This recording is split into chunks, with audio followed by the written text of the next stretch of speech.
नमस्कार दोस्तों, आपका अपने YouTube चैनल अनसॉल्व वर्ल्ड में स्वागत है। दोस्तों, वो कहते हैं ना, इंसान यानी हम जिस पेड़ की डाली पर बैठते हैं उसी को काटते हैं। अर्थात इंसान ने प्रकृति को कई बार नाराज किया है।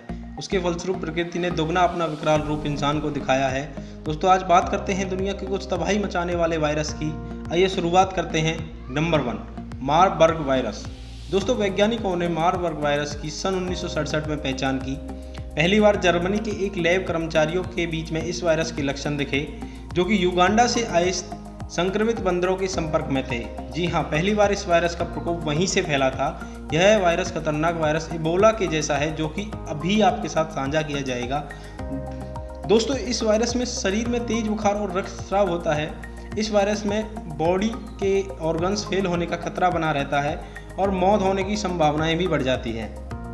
WHO के अनुसार डेमोक्रेटिक रिपब्लिक ऑफ कॉन्गो में पहले प्रकोप की मृत्यु दर 25% थी, यानी सन 1967 में, जो कि बाद में सन 1998 से 2000 के बीच 80% हो गई थी। जी हाँ, बिल्कुल सही सुना, 80% तक। यानी कि दोस्तों, मारबर्ग वायरस 32 सालों में यह तिगनी रफ्तार से बढ़ा और अभी तक इसका कोई भी विशेष उपचार नहीं मिला है। तो दोस्तों, अब आते हैं अगले वायरस पर। Number 2, Ebola virus.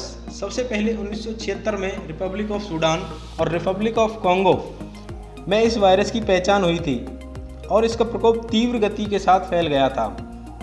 यह वायरस इंसानों और जानवरों के ब्लड और बॉडी फ्लूइड से फैलता है। बोस्टन यूनिवर्सिटी में इबोला वायरस स्पेशलिस्ट और माइक्रोबायोलॉजी के प्रोफेसर LK मूलबर्गर ने लाइफ साइंस को बताया। बुंडीबुर्गियो, जो कि युगांडा का एक शहर है, इस वायरस की वहाँ पर मृत्यु दर 50% तक है। जी हाँ, बुंडीबुर्गियो की आधी आबादी के बराबर, आपने बिल्कुल सही सुना। और दूसरे छोर में सूडान में इसकी मृत्यु दर 71% तक है। जी हाँ, 71% तक। इसके बाद यह वायरस अफ्रीका कॉन्टिनेंट के वेस्ट पार्ट्स में सन 2014 में से शुरू हुआ था और इस वायरस का वहाँ सबसे खतरनाक रूप है। तो दोस्तों, आते हैं अगले वायरस पर। Number 3, HIV virus.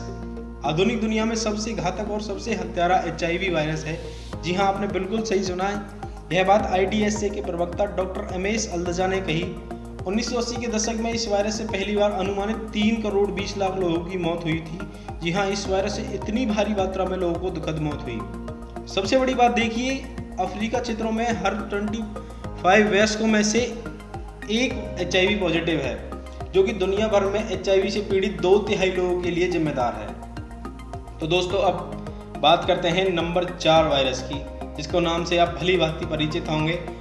हमारे देश भारत में इसको छोटी माता के नाम से भी जानते हैं। तो शुरू करते हैं स्मॉल पॉक्स के बारे में। तो दोस्तों, इंसानों ने हजारों वर्षों तक चेचक से जूझते रहे हैं। एक आंकड़े के हिसाब से इस बीमारी ने 3 संक्रमित लोगों में से 1 को मार डाला और जो बचे उनको इस वायरस ने गहरे दाग और अंधापन दिया। अमेरिका के मूल निवासियों की 90% आबादी इस वायरस से दुखद मौत हो गई। 20वीं सेंचुरी में चेचक ने 30 करोड़ लोगों की जान ले ली और भारत में इसको आस्था के नाम से जोड़ा जाता है। पर 1980 में वर्ल्ड हेल्थ असेंबली ने दुनिया को चेचक से मुक्त किया। तो दोस्तों, अब आते हैं अभी तक का अनसुलझा और खतरनाक वायरस, जिससे हम सब हाल फिलहाल में जूझ रहे हैं, जिसने एक तरह से हम सबको हाइजीन रहना सिखाया है।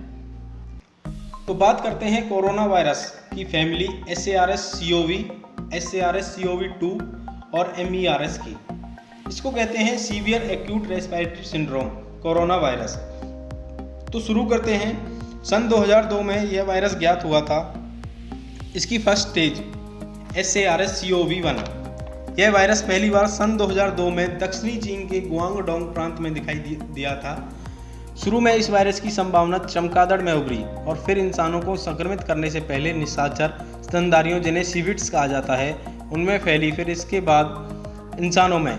SARS-CoV चीन में पहला प्रकोप शुरू होने के बाद दुनिया भर में 26 देशों में फैल गया, जिसमें 8000 लोगों की संक्रमित किया और 2 वर्षों में 770 से अधिक लोगों की मौत हो गई थी। SARS-CoV-1 में बुखार लगना, ठंड लगना और शरीर में दर्द का कारण बनता है और अक्सर निमोनिया के लक्षण भी दिखाई देते हैं। इसकी क्रॉनिक स्टेज में अथवा रुद्र रूप में फेफड़ों में सूजन हो जाती है और मवाद से भर जाते हैं। CDC के अनुसार SARS-CoV-1 के अनुमानित मृत्यु दर 9.6% है और अभी तक कोई अनुमोदित उपचार या टीका नहीं है। तो दोस्तों अब बात करते हैं इस फैमिली के दूसरे वायरस की, जिसका नाम है MERS-CoV यानी middle east respiratory syndrome corona virus. यानी सन 2012 सऊदी अरब और 2015 साउथ कोरिया में इसका प्रकोप हुआ। MERS वायरस SARS-CoV-1 SARS-CoV-2 के रूप में वायरस एक परिवार से संबंधित है। औरों की तरह इसकी पहली संभावना चमगादड़ में उत्पन्न हुई, परंतु यह वायरस इंसानों में जाने से पहले ऊँटों को संक्रमित करता है। इस वायरस से संक्रमित लोगों में तेज बुखार, खांसी, सांस की तकलीफ होती है। MERS अक्सर निमोनिया के लक्षण के लिए भी जाना जाता है। इसकी मृत्यु दर 30 से 40% के बीच है। MERS की अभी तक कोई भी अप्रूव्ड ट्रीटमेंट या वैक्सीन नहीं है।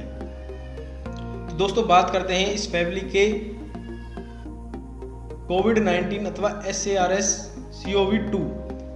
पहली बार दिसंबर 2019 में यह वायरस चाइना के वुहान शहर में पहचाना गया था। औरों की तरह यह भी एक चमगादड़ से उत्पन्न होता है और अपने भाई बंधुओं की तरह और इंसानों को संक्रमित करने से पहले मध्यवर्तीय जानवर से होकर गुजरना पड़ता है। अर्थात इस फैमिली के जितने भी वायरस हैं उनको इंसानों में पहुंचने से पहले एक मीडिएटर चाहिए होता है। इस वायरस ने हमारे देश और दुनिया में रेल, हवाई जहाज, बच्चों का स्कूल जाना बंद करा दिया। यहाँ तक कि इसने अर्थव्यवस्था के ऊपर और हमारी स्वास्थ्य सुविधाओं के मुंह पर करारा तमाचा जड़ दिया। इस वायरस ने अब तक 5.5 लाख लोगों की जान ले ली है और इसका प्रकोप जारी है। यह वायरस से संक्रमित अधिक वर्षों के लोग हैं। कोरोना वायरस में तेज बुखार, सूखी खांसी और सांस लेने में तकलीफ होती है और क्रोनिक स्टेज में यह निमोनिया के लक्षण दिखाई देते हैं।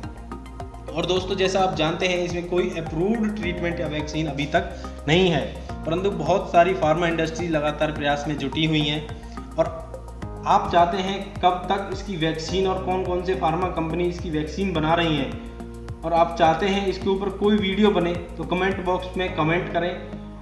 और दोस्तों अब आज्ञा दीजिए और ऐसी ही महत्वपूर्ण जानकारी के लिए अपने चैनल अनसॉल्व्ड वर्ल्ड को बेल आइकन दबाकर सब्सक्राइब कीजिए। Thank you.